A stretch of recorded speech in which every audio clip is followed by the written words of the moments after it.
Όλοι οι βαλκανικοί λαοί, μας έλεγε ένας Κύπριος ιστορικός, αφηγούνται την ιστορία τους με παρόμοιο τρόπο. Με ένα κοινό μοτίβο. Το μοτίβο ο καλός, ο κακός και ο άσχημος. Ο καλός είμαι πάντα εγώ.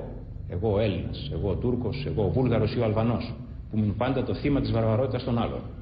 Ο κακός είναι κάποιος γείτονας. Ο αγαπημένος εχθρός των βαλκανικών λαών είναι φυσικά οι Τούρκοι. Αλλά έχουμε και άλλους εχθρούς που μάλιστα κατά καιρούς αλλάζουν. Όταν εγώ πήγαινα σχολείο, ο προαιώνιος εχθρός του έθνους μας ήταν οι Βούλγαροι. Μπορεί να είναι οι Σκοπιανοί. Για τους Σκοπιανούς είναι οι Αλβανοί. Για τους Αλβανούς οι Σέρβοι. Για τους Σέρβους οι Κροάτες. Ο άσχημος είναι ο ξένος, ο τρίτος. Η ευρωπαϊκή ή αμερικανική μεγάλη δύναμη. Που ενώ θα έπρεπε να παίρνει το μέρος μου, γιατί έχω πάντα δίκιο, παίρνει πάντα το μέρος του εχθρού μου. Αυτός ο τρόπος αφήγησης της ιστορίας εδώ και πολλά χρόνια έχει αμφισβητηθεί. Και σε όλες τις βαλκανικές χώρες γίνεται μια συζήτηση να αλλάξει. Σε όλες εκτός από μία. Στην πρώην Ιουγκοσλαβική Δημοκρατία της Μακεδονίας αυτή η συζήτηση δεν έχει ανοίξει ακόμα. Σκόπια. Πριν λίγο, το αεροδρόμιο της πόλης μετονομάστηκε σε αεροδρόμιο Μέγας Αλέξανδρος. Μιλούμε για τον Αλέξανδρο, τους δρόμους της πόλης. Η Μακεδονία είναι δική μας γιατί είμαστε Μακεδόνες. Εσείς είστε Έλληνες, επομένως η Ελλάδα είναι δική σας. Σύμφωνα με την ιστορία που έχω μάθει εγώ, ο Μέγας Αλέξανδρος ήταν Μακεδόνας. Κατάγεται από αυτήν εδώ τη γωνιά της Ευρώπης και χάρη σε αυτόν η χώρα στην οποία σήμερα κατοικούμε ονομάζεται Μακεδονία. Μιλώντας για τον Μέγα Αλέξανδρο, γνωρίζουμε ότι είναι Μακεδόνας.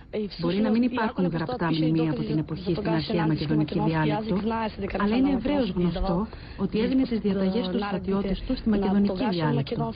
Είναι δεδομένο ότι τα ελληνικά και τα λατινικά είναι αρχαιότερες γλώσσες, όμως θεωρώ λίγο γελίο να σκάβουμε τόσο βαθιά στην ιστορία.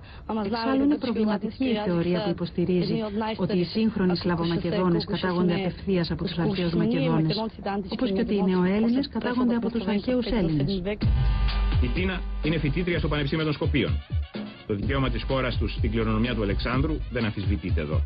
Έστω και αν κάποιοι φέρουν την όλη συζήτηση κάπως στο ψηλό. Μπορεί και να ήταν Μακεδόνας, όμως μόνο εμείς το λέμε αυτό. Μπορεί να ήταν Αλβανός, αλλά αυτό το υποστηρίζουν μόνο οι Αλβανοί. Ή μπορεί να ήταν Έλληνας, αλλά και πάλι μόνο οι Έλληνες έχουν αυτήν την άποψη. Επισκεπτόμαστε το γυμνάσιο Ράντε Κορτσάγκιν. Στην είσοδο έχουν μείνει ένας Φίβος και μια Αθηνά. Υπολείμματα μιας απόπειρας αδελφοποίησης του σχολείου με ένα γυμνάσιο από τη Σταυρούπολη που εγκαταλείφθηκε. Μπαίνουμε σε μια τάξη. Τα βιβλία ιστορίας είναι γυρισμένα στις σελίδες για το Μεγαλέξανδρο. Στον υπόλοιπο κόσμο πάντως, ο Μέγας Αλέξανδρος είναι πιο γνωστός ως Έλληνας, γιατί η Ελλάδα είναι πιο ισχυρή χώρα από τη Μακεδονία και επομένως ξέρει να υπερασπίζεται πιο αποτελεσματικά τα συμφέροντά της.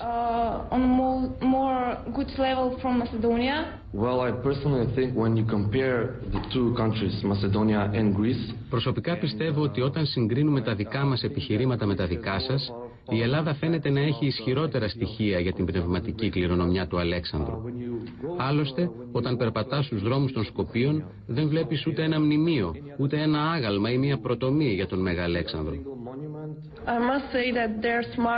Πρέπει όλοι να συμφωνήσουμε ότι οι Έλληνες αποδείχθηκαν περισσότερο έξυπνοι στο πέρασμα των χρόνων. Χρησιμοποιούσαν καλύτερα την προπαγάνδα και έτσι κατάφεραν να πείσουν τους πάντες ότι ο Αλέξανδρος ήταν Έλληνας. Αυτή την ιστορία πούλησαν σε όλο τον κόσμο. Η επίσημη εκδοχή ιστορίας για την εκπαίδευση στη χώρα γράφεται εδώ, στο Ινστιτούτο Εθνικής Ιστορίας των Σκοπίων που ιδρύθηκε το 1948. Ο Τόντορ Τσεπρεγκάνοφ είναι ο διευθυντής. Υπάρχουμε. Δεν με απασχολεί πώς μας αποκαλείτε. Δεν είναι δικό μου πρόβλημα. Είναι πρόβλημα εκείνων που αρνούνται να με αναγνωρίσουν. Όμως υπάρχουμε. Θα έπρεπε να το αποδεχτείτε και να πείτε εντάξει, ας αποφασίσουμε τώρα πώς θα αποκαλούμε αυτή τη χώρα. Είναι όμως δικό σας πρόβλημα. Εγώ είμαι Μακεδόνας. Δεν έχω άλλο όνομα. Στα παλιά βιβλία ιστορίας που διδάσκονταν στα σχολεία της πρώην Ιουγκοσλαβικής Δημοκρατίας της Μακεδονίας δεν υπήρχε καμιά αναφορά στην κληρονομιά του Αλέξανδρου και στην μακεδονικότητά του. Η αλλαγή έγινε μετά το 1991. Ο Τσεπρεγκάνοφ υποστηρίζει όμως ότι ο Αλέξανδρος ήταν πάντα μέρος της τοπικής παράδοσης. Πάντα υποστήριζα ότι έχουμε δύο διαφορετικές ιστορίες. Η μία ήταν η επίσημη που τη διδασκόμασταν στα σχολεία και η άλλη ήταν η ιστορία που μας μάθαιναν στο σπίτι. Όταν πηγαίναμε στο σχολείο, μας έλεγαν εντάξει, δεν ισχύουν αυτά που σας είπαν στο σπίτι. Πρέπει να μάθετε και να πιστεύετε στην ιστορική πραγματικότητα που σας μαθαίνουμε εδώ. Στο σπίτι όμως ακούγαμε όλες εκείνες τις ιστορίες για το Μέγα Αλέξανδρο. Είχαμε μια κατοίκον ιστορία. Όταν καθόμασταν στο σπίτι τα βράδια, οι μεγαλύτεροι μας μιλούσαν για το παρελθόν και για τον Μέγα Αλέξανδρο, τον Αλέξανδρο τον Μακεδόνα. Είμαστε κυρίως δημιουργήματα της συλλογικής μνήμης των γονιών και των παππούδων μας, των προγόνων μας. Ο Ντένκο Μάλευσκι ήταν ο πρώτος υπουργός εξωτερικών μετά την αναγνώριση της ανεξαρτησίας της χώρας του.